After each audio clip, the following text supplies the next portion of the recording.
जय श्री महाकाल। मेरे प्यारे साधकों और मित्रों, उम्मीद करता हूं कि आप सभी अच्छे होंगे। जैसे कि मैंने आपसे वादा किया था कि 5 साधना, एक से बढ़कर एक साधना है, आपके सामने पेश करूंगा। और सभी ऐसी साधना है जो आप पेड ग्रुप में तलाशते घूमते हो और वहां भी तमाम प्रकार की मिन्नतें और रिक्वेस्ट करने के बाद भी यह साधना आप तक नहीं पहुंचती है। और मैं डायरेक्ट आपको वह साधना दे रहा हूं, निःशुल्क, कोई भी पैसा नहीं लिया है मैंने। एक से बढ़कर एक अद्भुत साधना दी है जिसे हजारों की संख्या में लोगों ने इसका फायदा उठाया है। और ऐसे ऐसे तरीके साथ में आपको मिल रहे हैं जो आपको पूरे इंटरनेट जगत में कहीं पर भी नहीं मिलेंगे। जो गुरुमुखी तरीके हैं वही आपको उपलब्ध करवा रहा हूं, क्योंकि मंत्र हर जगह मिल जाते हैं लेकिन विद्या नहीं मिलती है। किताबों से मंत्र उठाकर आप जाप कर सकते हैं, परंतु फलित क्यों नहीं होते? क्योंकि पूर्ण विधि नहीं लिखी होती है। मान लीजिए एक मंत्र है, कोई भी उसको 10 जगह प्रकाशित किया है। 10 अलग अलग किताबों वालों ने अब कॉपीराइट के चक्कर में क्या करते हैं कि मंत्र के शब्द के आगे पीछे कर देते हैं। एक शब्द भी आगे पीछे हो गया तो काम खत्म, या फिर विद्या आदि काट देंगे, आदि रख देंगे, उसमें भी वो चीजें काम करना बंद कर देती है। और कुछ चीजें ऐसी होती हैं कि गुरु ऊर्जा के बगैर नहीं चलती हैं। तो जो गुरु का प्रभाव है वास्तव में यहीं पर काम आता है। आज का वीडियो लंबा नहीं बनाऊंगा, सीधे आपको काम की साधना देता हूं, क्योंकि आप सभी लोग भी त्योहारों की तैयारी में लगे होंगे। आपको दिन भर में आपको त्योहार की तैयारियां भी करनी है। तो सबसे पहले मैं आपको बता देता हूं कि आपकी जो आज की साधना क्या है। जो लोग अप्सरा साधना करने की इच्छा रखते हैं, जो तलाशते हैं ना कि मैं अप्सरा साधना करना चाहता हूं और मुझे अप्सरा के अंदर वही सब करना है जिनके लिए नौजवान पीढ़ी घूम रही है, तो रति क्रिया ढूंढने वालों लोगों के लिए साधना है। जो कहते हैं ना मुझे रति करनी है, अप्सरा के साथ रोमांच करना है, तो आओ साधकों लाइन पे, आपको रोमांच करने की साधना आज दे रहा हूं। कर लेना, हिम्मत है तो एक रात्रि की साधना है, लेकिन इसे लंबे दिवस तक कर सकते हैं, ज्यादा दिवस तक कर सकते हैं। अगर इसमें अच्छा अनुभव आपको आज की रात मिलता है तो आप इसको बंद नहीं करना है। या तो एक रात में सिद्ध हो ही जाएगी, एक रात में अगर आपका तपोबल अच्छा है तो आ ही जाएगी, नहीं तो फिर 21 दिन तक करो। आप 21 दिवस के अंदर उसे आना ही होगा। बस आपके अंदर ऊर्जा बल अच्छा होना चाहिए। आपने साधनाओं के क्षेत्र में पहले कुछ साधना की हो तो एक दिवस में आ सकती है। अगर आपने जिंदगी में कभी कोई साधना नहीं की है और सीधे उठाकर साधना कर रहे हैं तो थोड़ा समय लग सकता है, लेकिन आज के दिन शुरू करते हैं तो बहुत परफेक्ट है। लेकिन जिन्होंने थोड़ी बहुत भी साधना कर रखी है उनके लिए सबसे बेस्ट साधना है, बिल्कुल 100% रिजल्ट देने वाली साधना है। तो सबसे पहले बता देता हूं ये साधना कौन सी है। ये कामेक्षी अप्सरा की साधना है। ये काम भाव वाली साधना है। एक ही रात्रि की साधना है और स्वतंत्र रूप में सिद्ध करनी है आपको। कोई भी उसको पत्नी, माता, बहन, पुत्री, प्रेमिका, दोस्त किसी रूप में नहीं करना। वो उस पर निर्भर करेगा जब आएगी, वो उस समय की बात है। लेकिन अभी इसको सिर्फ स्वतंत्र रूप में सिद्ध करना है, काम भाव में सिद्ध करना है, जो कि आपके सबसे बड़ी मुसीबत होती है कि हम साधना करने बैठते हैं तो आप अप्सरा का नाम लेते ही हमारे मन में ख्याल आने लग जाते हैं।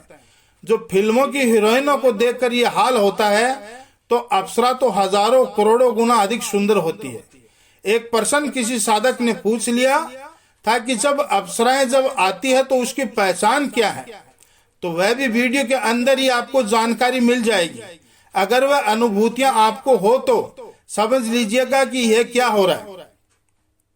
तो आज अभी शुरुआत करते हैं, इसके अंदर क्या क्या फायदा होगा। देखिए, एक तो आप रोमांस वाला वह पूरा करके जाएगी। संबंध बनाने के बाद में शारीरिक संबंध बनेंगे, शारीरिक संबंध बनेंगे ही बनेंगे। इसमें दूसरी चीज है वस्त्र आभूषण, या तो छोड़कर जाएगी, आपको धनवान भी बनाकर जाएगी। वस्त्र आभूषण छोड़कर जाएगी आपके लिए, और हो सकता है बिल्कुल वस्त्र बिना ही आ जाए, बिना आभूषण बिना गहनों के ही आ जाए। तो ऐसा नहीं करना है। एक साधक ने पिछली बार जब साधना की थी तो अप्सरा तो प्रत्यक्ष हुई थी, लेकिन उसके शरीर पर एक भी आभूषण या कपड़ा कुछ भी नहीं था। नतीजा यह हुआ कि उसने मंत्र जाप बंद कर दिया, भगा दिया। अप्सरा को उसने सीधे हनुमान चालीसा का पाठ शुरू कर दिया, और अप्सरा बेचारी सौम्य होती है, डर गई, भाग गई। तो ऐसा नहीं करना है आपको। वस्त्र आभूषण देख करके नहीं, बल्कि अप्सरा आई है तो उसके साथ में बातें करनी है, और डायरेक्ट आते ही उसके साथ संबंध बनाने की कोशिश मत कीजिएगा। पहले उसके साथ अटकेलियां कीजिएगा, उसको बैठाकर उसके साथ बातें करिएगा, मधुर मधुर मीठी मीठी। जैसे आप आजकल अपनी गर्लफ्रेंड से लंबी बातें करते हैं ना फोन पर, भले ही वो पूरी पूरी रात करवा लो आपसे, ठीक वैसे ही इसके साथ भी बातें करनी है आपको पहले। और जो पूछना हो आपको अपने जीवन के बारे में, साधनाओं के बारे में, ऐसी ऐसी साधनाएं देके चली जाती है आपके अपनी जिंदगी में कभी ना ही तो देखी होगी और ना ही सुनी होगी। बहुत जबरदस्त साधनाएं देकर चली जाती है, बहुत अच्छे अच्छे विधान देकर चली जाती है। और फिर से आने का कोल्ड वर्ल्ड पूछ लीजिएगा कि दोबारा बुलाना हो तो कैसे बुला सकते हैं, और दोबारा बुलाने का 100% ये बता के जाती है। क्योंकि अगर साधक अच्छा होना तो उनको भा जाए तो वो वापिस भी आती है, ये निश्चित है, आती है। कई लोगों को मुंदरी दे जाती है। अब साधना के लिए एक चीज का ध्यान रखना चाहिए। जैसे शुरू में मैंने अप्सरा साधना की थी तो उस समय अप्सरा प्रत्यक्ष तो हुई थी, सामने नहीं आई, मेरे सामने बिल्कुल भी नहीं आई। क्योंकि जब मैं 13 साल का था उस समय से महाविद्या की साधना शुरू की थी। मैंने बहुत प्रचंड मात्रा के अंदर बिना किसी गुरु के उस समय मैंने इतनी मात्रा में मंत्र जाप किए थे देवी के। उस समय अगर हाथ में जल लेकर के अगर छींटे भी मार देता तो भूत प्रेत वाले पर तो उस पर भी असर कर जाता था। वो इतनी मात्रा के अंदर मैंने ब्रह्म मुहूर्त में उठ उठ करके साधना की थी। उस समय मेरे पास कोई गुरु नहीं था, और उस समय एक महाविद्या थी, बहुत अच्छी महाविद्या थी, उसकी साधना मैंने की थी। तो उसका प्रभाव यह था कि यह इत्र योनि होती है, वे सामने आते ही उनका शरीर जलने लग जाता है। ये बात मुझे तब पता चली जब अप्सरा ने कहा कि मैं सामने नहीं आ सकती, क्योंकि मैं प्रत्यक्ष आऊंगी तो आपकी जो साधना का ऊर्जा बल है उसी वजह से मैं जल जाऊंगी, उसका शरीर जलने लग जाता है। तो कहने का तात्पर्य यह है कि अगर आप महाविद्या के साधक हैं, गायत्री साधक, आपने कुछ बड़ी शक्तियों की साधना की है, तो अप्सरा डर जाती है, सामने नहीं आती है, उनका तपोबल जाता होता है, लेकिन फिर भी ट्राई करने में आपका कुछ नहीं जाता। आपको कुछ न कुछ देकर ही जाएगी, लेके नहीं जाएगी आपसे। और बिल्कुल डरने की चीज नहीं है, बहुत जबरदस्त होती है, कोई नुकसान नहीं पहुंचाती साधक को, बहुत सौम्य होती है ये साधना। आप कभी भी अमावस्या, पूर्णिमा, होली, दीपावली, रवि पुष्प योग में, गुरु पुष्प योग या दशहरा को भी कर सकते हैं, नवरात्रि में भी कर सकते हैं। आपके वस्त्र कैसे रहेंगे? लाल या सफेद वस्त्र रहेंगे। आपको गुलाब के इत्र की शीशी लेनी है और गुलाब जल की शीशी ले आनी है। अगर गुलाब जल नहीं है तो गुलाब की शीशी में थोड़ा सा इत्र आपको नहाते समय बाल्टी में डालकर स्नान करना है, ताकि शरीर से खुशबू आए। गुलाब के इत्र की, गुलाब की कुछ पंखुड़ियां आपको लाकर के छोड़ लेनी है शरीर पर, हल्का हल्का चंदन लगा लेना है। आपका मुख्य साधना के समय उत्तर दिशा की ओर रहेगा। आपका आसन भी लाल रहेगा। आसन के पास एक बिस्तर लगा देना, बहुत ही मखमली टाइप का बिस्तर बनाइए। उसके ऊपर धुली हुई कोई चादर बिछा कर के, अगर गुलाबी चादर है तो और भी अच्छा है, चादर बिछा करके उसके ऊपर चादर के ऊपर गुलाब की पंखुड़ियां डाल दीजिएगा, जैसे नवी नवेली दुल्हन की रात होती है। आप समझ गए हैं? उसी प्रकार से आपको सजाना है इस बेड को। और आप बंद एकांत कमरा होना चाहिए। हवा पास होने के लिए खिड़की खुली रखी सकती है, लेकिन गेट खुला करके साधना नहीं करनी है। बंद कमरा होना चाहिए। जो आप करोगे वो बुदबुदाते हुए करना है। होठों से बाहर थोड़ा थोड़ा आपको ही महसूस हो, दूसरों को महसूस न हो। मन ही मन नहीं करना है, लेकिन बहुत जोर जोर से भी नहीं करना है। जिस कमरे में आप जाप कर रहे हो उस कमरे में किसी की तस्वीर नहीं होनी चाहिए, किसी की फोटो नहीं होनी चाहिए।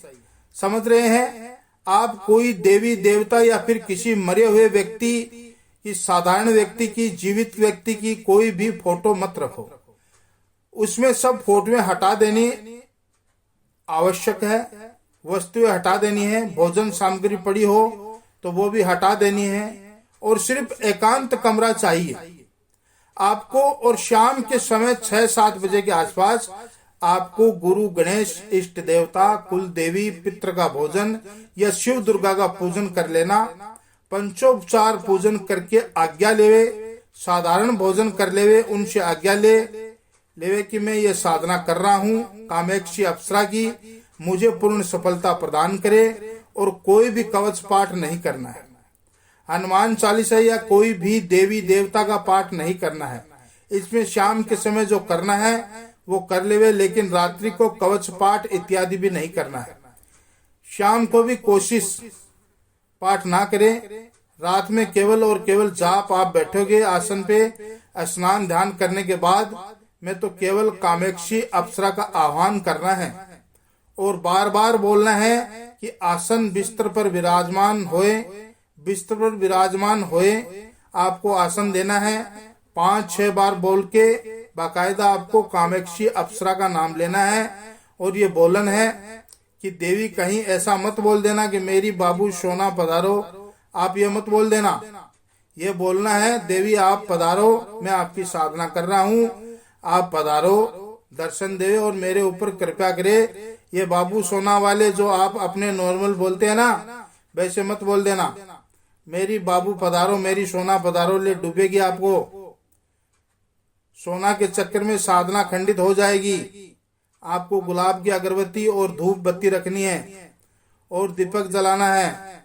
बड़ा दीपक, कुमकुम और चंदन रखना है, और सफेद मिरी चाहिएगी आपको। 250 ग्राम सफेद मिठाई, 250 ग्राम अगर मावे वाली मिठाई और इसमें केसर डली हो तो और भी बहुत बढ़िया है। मीठा पानी शरबत बनाकर देना है। 10 मिनट में आंखें बंद करके ध्यान करेंगे।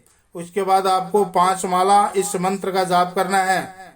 फूल गुलाब के रहेंगे, इत्र गुलाब का रहेगा, मिठाइयाँ बर्फी की होगी, 1 लोटा शरबत का गुलाब वाला ही होगा। इसके बाद आपको सबसे पहले आसन लगा लेना है। आसन लगाने के बाद में आपको पाठ शुरू करना है। तो ये धूप बत्ती वगैरह लगा करके, जिसमें बताने की जरूरत ही नहीं है, चंदन वंदन सब डालकर कि वहां रख के 10 मिनट आंखें बंद करके ध्यान लगाना है। उसके बाद आपको 5 माला जाप करना है। कम से कम आपको अनुभूतियां बता देता हूँ क्या होंगे। शुरू का जो पाठ होगा 10 माला होते होते आपकी हल्की हल्की खुशबू आने लगेगी, आवाज आने लग जाएगी थोड़ी थोड़ी, कहीं से भी मतलब झंकार जैसी पायलों की। उसके बाद आगामी जैसी 20 माला के आसपास पहुंचोगे तो चिंकुटिया काटने जैसी महसूस होगा, जैसे चींटियां काटती है ना वैसे, और बहुत तेज नींद के झोंके आएंगे। माला इसमें स्टिपिक की रखनी है, याद रख लेना, सीख लेना, लिख लेना। ये सारी की चीजें माला रहेगी सप्टिक की। माला के करना है जाप, झोंके आएंगे नींद के, और नींद के जब झोंके आए तो सोना नहीं है, कोशिश करना जाग के ही साधना करनी है। और जब साधना के अंदर 30 माला के आसपास, 31 माला के आसपास पहुंचते हैं तो उस समय थोड़ी थोड़ी दृश्यमान होनी शुरू हो जाती है। आपके सामने हल्की हल्की चक्कर काटने दिखने लग जाती है। 35-40 माला के आसपास में आप के पास में बैठने लग जाएगी, गुदगुदी करने, आपके घुटने से घुटना लगा के बैठने, बात करने की कोशिश करेगी। लेकिन 51 माला पूरी करनी है। 51 माला होने के बाद में प्रणाम करना है। उसको सामने बैठी रहे तो उसको प्रणाम करना है। फिर उसको बिस्तर पर आसन देना है। बिस्तर पर आसन देने के बाद में क्रिया बाद में करनी है। पहले उससे जो पूछना है, जिसकी जरूरत है, जो मांगना है वो मांग ले। इतनी सक्षम होती है कि एक ही रात में सब कुछ कर सकती है, सब कुछ दे सकती है। पर ध्यान रखिएगा। और एक बात और, कई लोगों के शरीर पर चिंगुटी काटने के या फिर नाखूनों के निशान सुबह बन जाते हैं, तो घबराइएगा नहीं। ये उसी साधना के निशान है जो जब रति क्रिया करती है तब उसके निशान पड़ जाते हैं।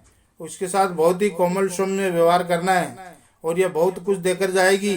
तो उम्मीद करता हूँ कि आपको ये वीडियो पसंद आया होगा।